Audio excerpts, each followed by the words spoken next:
Well, hi everybody. I'm delighted to have a SciTech today, and with us is Deb Newberry of Newberry Technology Associates, based out of Minneapolis, Minnesota. Deb, we are delighted to have you today.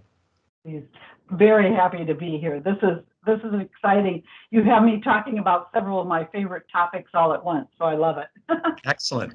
And also with us, we have Sean Killebrew at the helm in terms of media. Sean, hi, how you doing? I'm doing well, Russ. Always glad to be here. Great.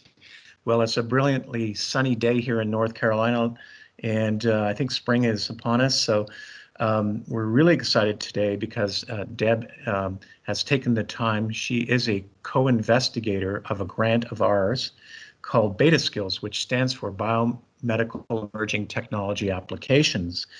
And Deb has actually been working on a topic within the grant, which is called nanobio.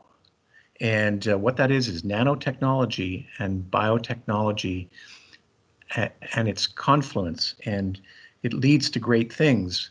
Most people, it's very abstract. But to be honest with you, when you'll see Deb's presentation, you'll see that it actually is very much an everyday thing. So Deb, welcome to us. Could you tell us a little bit about yourself? I'd love to.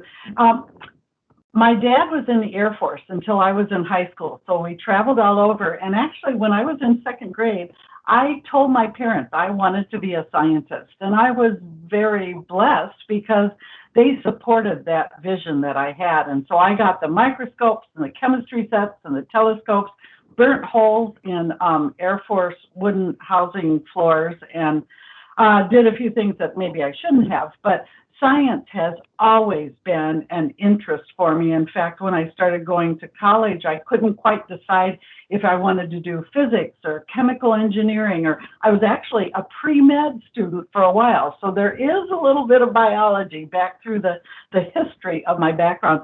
I worked in the corporate world for about 24 years, did radiation and thermal analysis on satellite systems, so got to apply that nuclear physics that I had learned and some of the chemical engineering. And then I moved into executive management and had the opportunity to launch satellites into space. In fact, at one time, Russ, there were 12 satellites in space that had my stuff on them. So that was just really an exciting time. And then I started doing my educational path and ended up creating a nanoscience program at a community college here in Minnesota, and was involved with that program for 15, 16 years with NSF grants, very similar to what you have in the beta program, although focused on nanotechnology. So I think throughout my life, I continue to integrate different technologies, different aspects of science. And so I'm really excited to have this opportunity to talk to potential students and potential employees of various corporations. So thank you. Deb, welcome, and what a background. That's amazing. And you know, I always like to remark on this because it's really important, and you know this better than anybody, but we really like to get everybody into science. Yeah. And sometimes, you know, there tends to be a little bit of a bias, gender bias in science. And so it does my heart good to see that you were, you know, really motivated and really challenged by science as a young person. And the one thing we do have in common is that I was a science buff too, and actually wanted to be an astronaut. Yeah. And so I got through the whole idea of being able to understand what that might entail. And I used to build rockets, and I was known as Rocket Man in my area where I grew up. I've got to tell you, none of them ever reached more than 3 feet high. So you know, what can I say? But there was a lot of fire and smoke, and that was kind of cool. But Yeah. Deb, today, I know that you've prepared and you're on our team with Beta Skills, and I'm very appreciative of that. And I know that you've really looked at this whole area of nanobios. So what are you going to share with us today? Oh, I've got a bunch of examples, and I want to try and bring about and understanding one of the integration, but also the myriad, the universe of skills and opportunities that the combination of bringing together that integration of technology brings about. So if I may, I'd like to start sharing the slides that I have prepared, and I'm kind of excited. I just get excited talking about science anyway. So one of the first things as I was thinking about this is I've had discussions, energetic discussions with some people about whether it is nanobiotechnology or is it bio-nanotechnology, and hence that's what's in a name. And so one of the things that I want to do as we go through these slides and these examples and applications is kind of think about the integration, as I've said that, used that word several times, convergence, the integration of these two disciplines and the myriad of applications. The other thing that I'm hoping to do, as we talk is sometimes as a student, you can go into a discipline with blinders on. As a physics major, I had blinders about this was going to be my career, this is what I was going to do. And I think for biotechnology students or technicians, we kind of have blinders and we think, oh, okay, I know how to do PCR, I'm going to work in a lab, I'm going to repeat these tests. And I'm hoping that what I'm going to share is going to take the blinders off and expose some of the students and perhaps educators to the myriad of technologies and opportunities that exist. So in the beginning, nanotechnology has been around for a little while, and in the beginning it was very, very particular, very rigorous, very research-oriented, and only very high-level research universities or large companies could invest in nanotechnology. In the beginning, companies like HP or Motorola, General Electric, IBM, of course. And then what has happened is over the last several decades, nanotechnology has evolved into multidisciplinary. There is not a single discipline, Russ, that I can think of that nanotechnology is not impacting or influencing. And so why is that? Well, as we all know, everything is made up of atoms. Those atoms like to form molecules and chemical bond with each other. And it's that chemical bonding, it's that bringing together of atoms, which is the nanoscale. That's nanoscience that causes the physical, electrical, and biological properties of everything. So right there, you now have the secret to nanotechnology in that chart. And so I put this little note on the top more as a reminder to myself. Back in 1985, Rick Smalley, Harry Kroto, and Robert Curl at Rice University down in Texas discovered the buckyball, or the carbon and carbon nanotubes. A buckyball is actually an arrangement of 60 carbon atoms. And the story behind that discovery is pretty interesting because Harry Kroto was an astrophysicist, and he came to Rick because he was seeing weird frequencies in some of the observations he was making from different galaxies. Wanted to know what carbon structure was causing those observation frequencies that he had seen. Then in '86, the STM stands for Scanning Tunneling Microscope. That's kind of the precursor to atomic force microscopes, the tools we use to look at the world at the atomic and molecular level. Two IBM scientists won the Nobel Prize in Physics in '86 for the discovery of that particular tool and the ability to manipulate individual atoms. In '96, 11 years later, Smalley, Kroto, and Curl were awarded the Nobel Prize in Chemistry, again, reverting back to the discovery of the buckyballs and the various carbon structures. The bottom part of this chart shows if you start with a carbon nanotube on the left-hand side, that CNT, originally we were looking at the material properties, that top line. How strong is it? What are its properties? Because it looked at the bottom of a vacuum chamber, it looked like a bunch of soot. It didn't look like anything important, but then we started realizing how strong carbon nanotubes could be and the different physical properties that they had. So we kind of followed that upper that upper golden colored line. And then we realized, oh my gosh, these things have electrical properties. They can act like transistors. They can act like insulators. They can act like semiconductors. And so that's that blue line where Charles Lieber and various people at MIT and Harvard started looking at carbon nanotubes to create transistors. So early on, we were looking at nanotechnology, and what this chart represents is nanoscale entities. And probably your students and the listeners here know that a nanometer is 1 billionth of a meter. So it would take 1 billion nanometers to make 1 meter in length. Pretty darn small. And a carbon nanotube or a buckyball is only about 1.1 nanometers in diameter.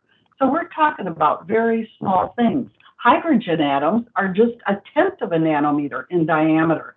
So shrink down from the world that we see around us and think of things that we can't see unless we have these special tools. Now, on the bottom of that chart is where the biology comes in, because the medical arena started looking at carbon nanotubes and they said, gee whiz, carbon is biologically compatible. I've got these little tiny hollow tubes. I wonder if we can make artificial kidneys, artificial livers. Can we create veins and arteries made out of this to help people live longer and have more quality of life aspects? And so the biological community started doing a lot of computer simulations. And then that eventually evolved into what we now call biotechnology, again, merging a lot of different technologies, and we're also impacting the environment. So in this one chart, you probably see about 25 years worth of research and technology development. But I like this chart because it does show some of the evolution from physical structures into the biology structures.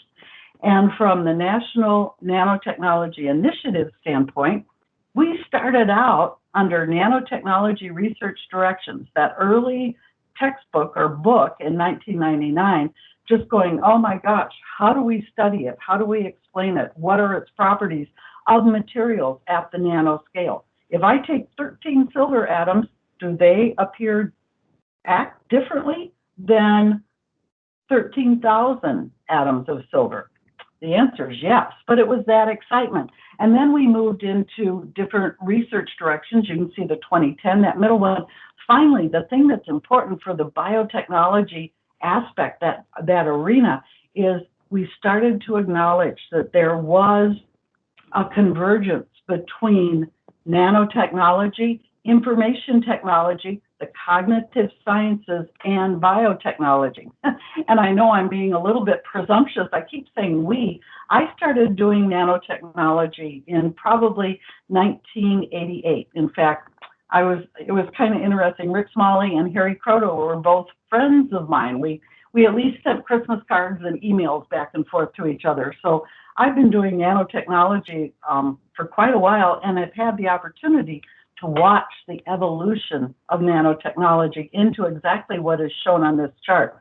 This is a chart from Mike Rocco from the National Science Foundation and the NNI aspect, but it shows that convergence of all these technologies. Now, let's talk a little bit about the aspects at the nanoparticle at the biological scale. And I'm not going to talk about this chart. It is not the COVID. It's not a representation of the virus. But what I wanted to show people was that we're using nanoparticles. Small gold is a preferred core material because we can manipulate and understand gold fairly well. We can create nanoparticles of gold of specific sizes fairly easily. Then we can take that gold and coat it with a material. You can see in that purple coating, and then we can attach different proteins, different amino acids to that interface material. And down at the bottom right, you can see a nanoparticle that might have some detector material on it, as well as toxic material that could be injected into, say, a cancer cell or a cancer tumor.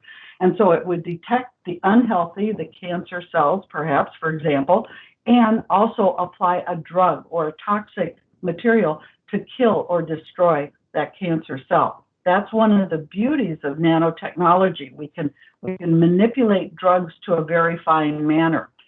One of the challenges and another career opportunity is, what if you have an example where you want 90%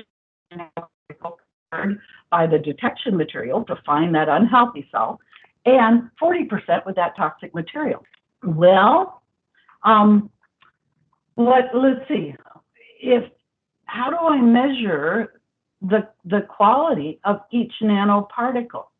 I want to make sure that each particle has the right representation, the right ratio of each of those materials. Shoot, on the right, I can take a beaker of that material and I can say, yep, in this solution, 60 and 40%, that's the correct ratio. But how do I know at each nanoparticle? Because you don't want a nanoparticle that's all toxin running around your body, or a nanoparticle that's all detector running around your body without having any efficiency to that nanoparticle. This is an aspect of quality assurance. It's an aspect of testing. You have to understand the nanoscale, but you also have to understand the biotechnology aspect of this. Quality assurance industries are looking for people that have the ability to understand both sides of that coin, both sides of the equation.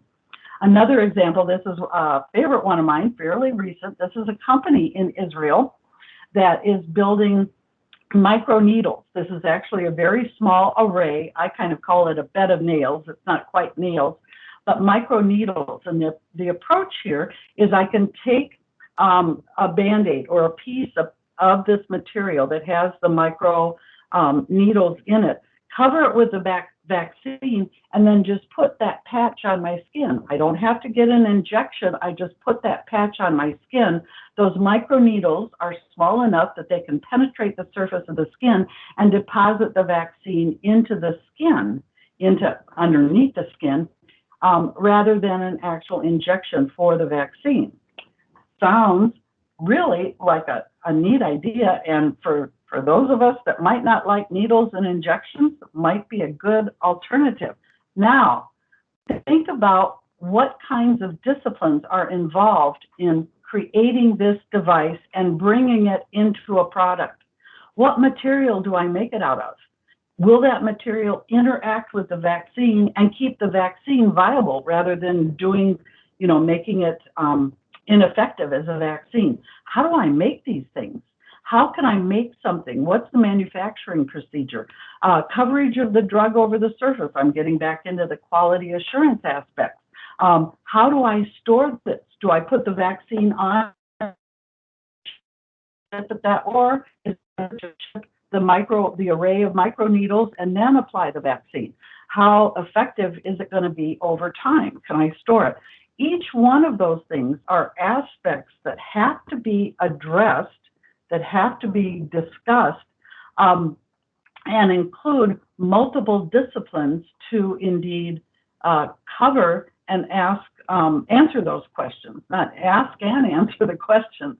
So in something you would say, well, that's clearly a medical application. Well, yes, but it requires multiple disciplines to make it happen. I'm not going to spend a lot of time. You can certainly look at this chart and read it a whole lot faster than I can speak it.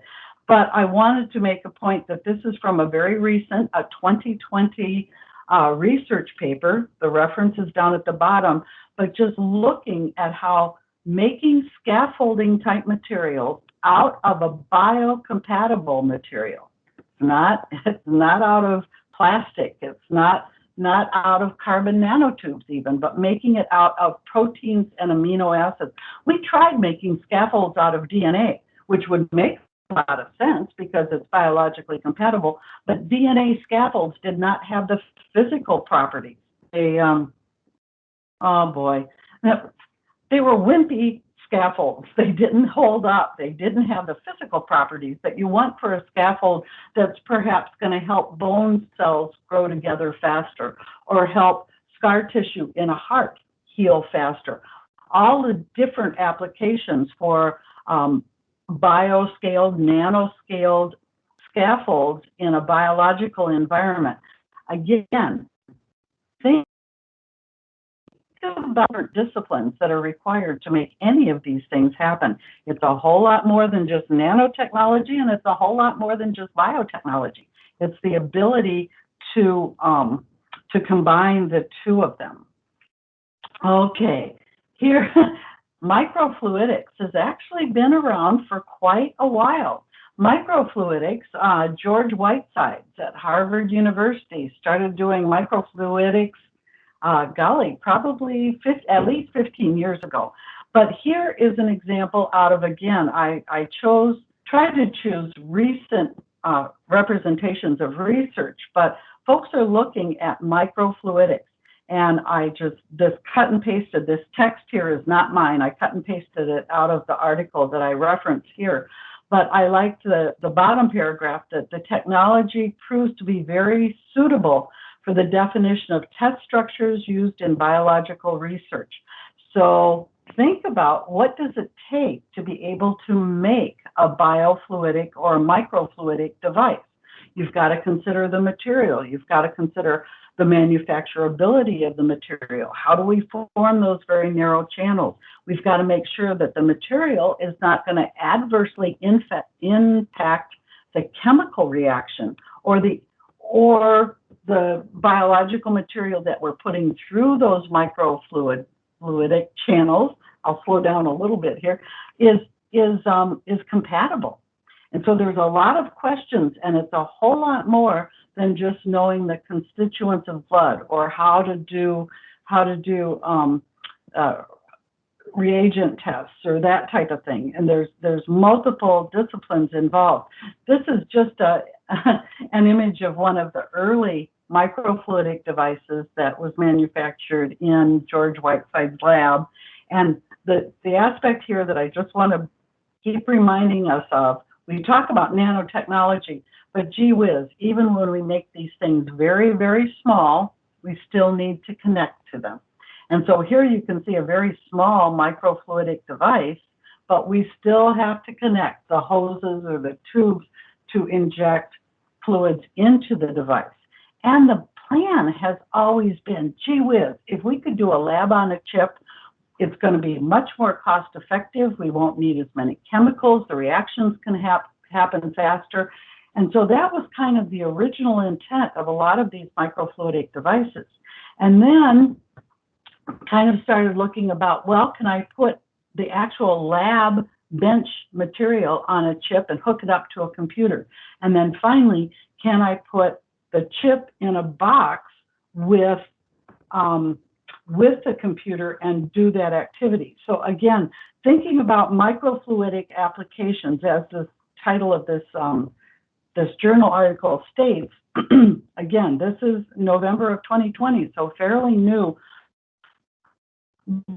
Looking at the multiplicity of disciplines are involved in the creation of any of these examples of microfluidic devices. And it's a good example of I think that's how multiple disciplines have to come together. You're probably a little bit distracted by the picture of my friend, the otter here. This is not necessarily a biotechnology example, but to me, it's one of the very good examples of how nanotechnology and the ability to observe and manipulate and define and manufacture at the atomic level has impacted the world around us. This little sea otter, we're real used to them seeing that they have to use rocks to crack open that abalone shell so they can get to the good stuff inside the shell. Well, if you do a chemical assay on an abalone shell, it's calcium carbonate, chalk. I think we all know that chalk is not very strong. And so for decades, researchers were trying to figure out why abalone shells and mollusks in general have the structural integrity that they have in nanoscience, and enter the scanning electron microscope, the atomic force microscope. We start looking at cross sections, of the abalone shell, and what do we find?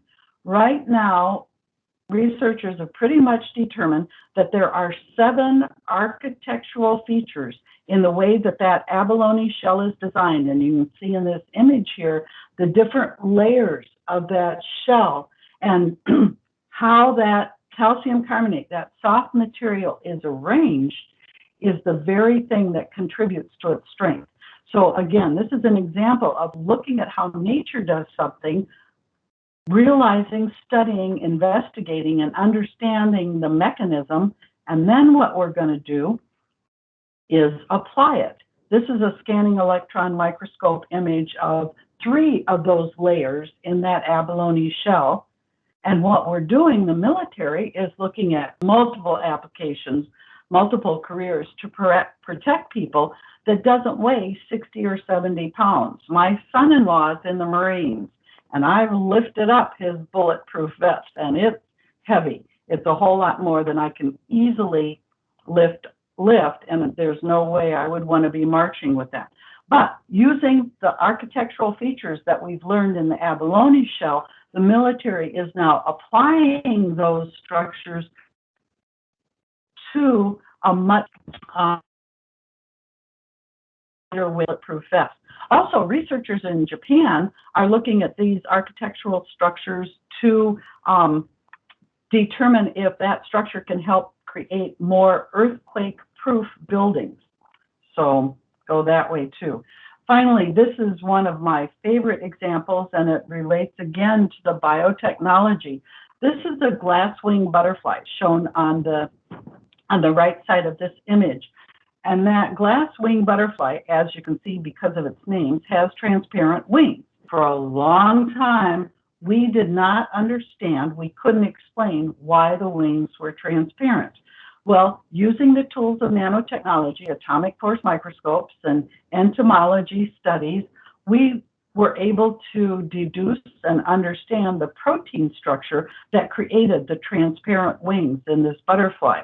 We then set about to replicate that structure in a material that was easy to manufacture, but also biologically compatible. Now they're looking at using that structure as it's manufactured at the nanoscale, as shown on the left side of this chart, to treat glaucoma, to actually embed it into the eyeball and to treat glaucoma. So again, I just want to say, think of the different disciplines as you move from, wow, how does nature do it? Let's figure out why the wings on that butterfly are transparent. Figure that out, and then can we replicate it? How do we manufacture it? How do we test it? How do we put it through clinical trials? Can it be biologically compatible? How else can we use the properties of these materials? So just to wrap up, take biology, which has existed for a very, very long time, add to it emerging technology, the computer technology, the information, the data analysis capabilities that we have, as well as improved microscopes. Add that to nanotechnology, understanding, studying the world around us at the molecular and atomic structure, and you end up with nanobiotechnology. And then over here on the right side of this chart, I just started typing a bunch of the different careers that I thought the combination of these different disciplines could lead to. And, you know, take the blinders off. You don't have to be PCR for the rest, do PCR for the rest of your life or work in the lab. You can work in quality control. And especially, I want to just draw attention to the bottom bullets. These are things that as a scientist, as a technician, as a technologist, as an engineer, you don't think about a lot, but patents, legal aspects, ethical aspects, societal impacts, all of those are disciplines that are no longer divorced from science. And so coming in and saying, well, I'm going to be a quality or I'm going to be a lawyer because I don't like science. Well, it's becoming important, even if you do want to do a lawyer, that you know, or be a lawyer, that you know a little bit about the sciences. Or if you really love science, maybe learn a little bit about law, the combinations, the universe of careers is wide open. And just by pulling all of these things together, you can make it just about anything that you want to make it.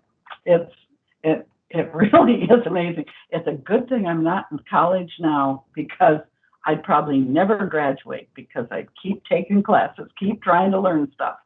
So with that, I just want to thank you, Russ, and your audience for spending the time with me. And I put 2 of my emails down here. Please feel free to contact me with questions. If there's explanation, if there's more things that I can talk about, let me know. I'd be happy to support what you're doing and what your students and educators are doing however I can. So thank you for your time. Well, Deb, thank you. That was a really excellent presentation. I want to, on behalf of SciTech, which is done in conjunction with our Math, Science, and Technologies division, particularly Dr. Dwayne Davis and myself have been really the people who have really pushed SciTech for all these years. I want to thank you. This is a great presentation, and I also want to thank Sean today, because he's with the Center for Transformative Learning, and it's a a big team for us to pull these together. And today, what you've done is a great success. So I want to really thank you for taking your time, and I also want to thank the National Science Foundation Advanced Technological Education Division for the sponsorship of our Beta Skills grant. And you know, Deb, we've been working on that grant for a couple of years now, and I think that the community of science behind it and the eventual skill sets that are coming out for people in these emerging technologies is really coming to roost. So that's great. So, well, thank you very much. And